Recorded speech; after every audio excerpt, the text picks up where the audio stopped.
Olá, amigos e amigas, eu sou o Vitor, o menino, e é com muita alegria que estaremos começando aqui mais um episódio do Café com o Espiritismo. Estamos estudando o livro Encontro Marcado de Emmanuel, obra psicografada por Francisco Cândido Xavier, lição de número 42, Aflição Vazia.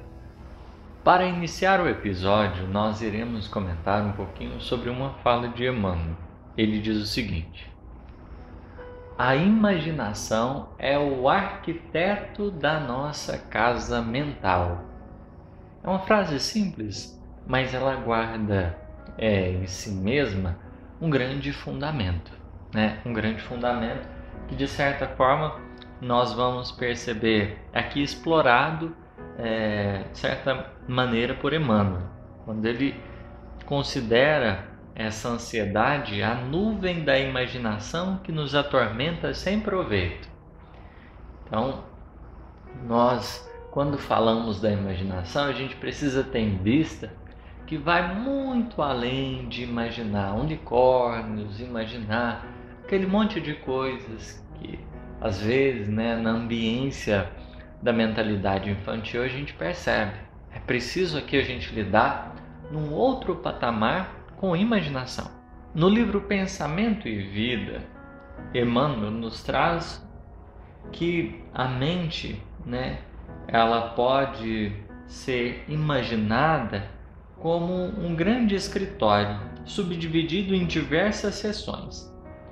E um desses departamentos que ele vai elencar é a imaginação. E segundo ele, o departamento da imaginação amealha as riquezas do ideal e da sensibilidade. Então, a imaginação, que é esse grande arquiteto da nossa casa mental, é ele que acumula, que ajunta os recursos da sensibilidade e do ideal. Porque é a imaginação que consegue conjugar ideia e sentimento, no sentido de que ela explora no campo interior da nossa alma isso de mais sutil que a gente pode ter. Ela trata dessa capacidade que a gente tem de preencher as nossas ideias de substância que tem a ver com essa sensibilidade, com esses sentimentos. Não é simplesmente ideias, não é uma coisa seca, A imaginação, ela dá consistência, ela dá beleza, ela dá cor a todas as nossas ideias. E quando a gente fala sobre a nossa casa mental, é justamente ela que vai edificar aí, as paredes, da nossa casa. Vamos aqui pensar na metáfora.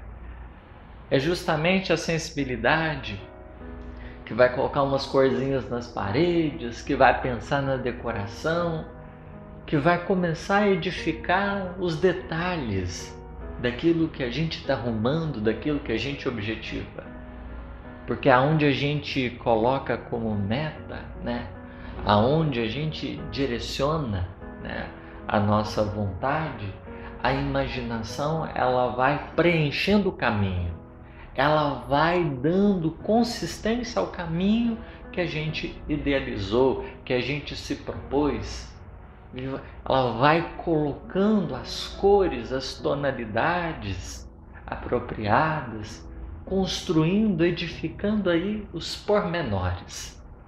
Nesse particular, Emmanuel, quando vai falar da questão da aflição vazia, da ansiedade, ele dá o tom, Porque às vezes a gente utiliza essa capacidade imaginativa para quê, Como uma nuvem que nos atormenta sem proveito, ameaçando-nos a organização emotiva. Então, imaginemos assim, a pessoa ansiosa, ela utiliza essa excitação da mente, essa capacidade que a gente tem de explorar as ideias com as suas tonalidades, com as suas peculiaridades, e ela começa a construir destinos, Mas pelo nível de precipitação que às vezes a gente se encontra, a maneira com que a gente vai projetando a realidade, o futuro, é totalmente deturpada e equivocada.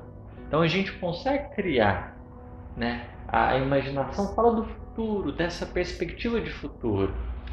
E o ansioso ele tem dificuldade de lidar com a questão do futuro, porque ele começa a pensar de 1000 formas que uma coisa poderia transcorrer, né? Por pensar tanto na maioria das vezes, né, não de uma forma precavida, mas de uma maneira desesperada, porque a diferença entre o ansioso e o prudente é justamente a forma com que lida com os pensamentos. Enquanto que o ansioso só pensa e não faz nada, pensa e desespera, o prudente pensa e trabalha, faz aquilo que pode e confia. Então, é alguém que está atento à sua esfera de ação, aos seus limites, aquilo que pode, que não pode. Então, é um trabalho aí lindo, né?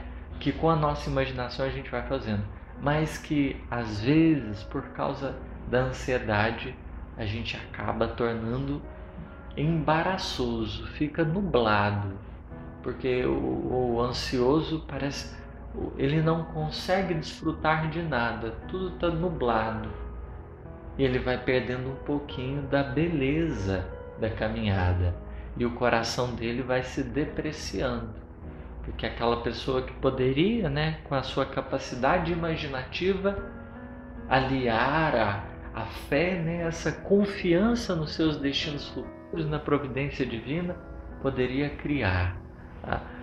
Projetar esse futuro da melhor forma, mas infelizmente acaba, né, prejudicando a si mesmo pela maneira que lida com as coisas. Agradecemos vocês pela atenção carinhosa. Deus os abençoe e até o próximo episódio.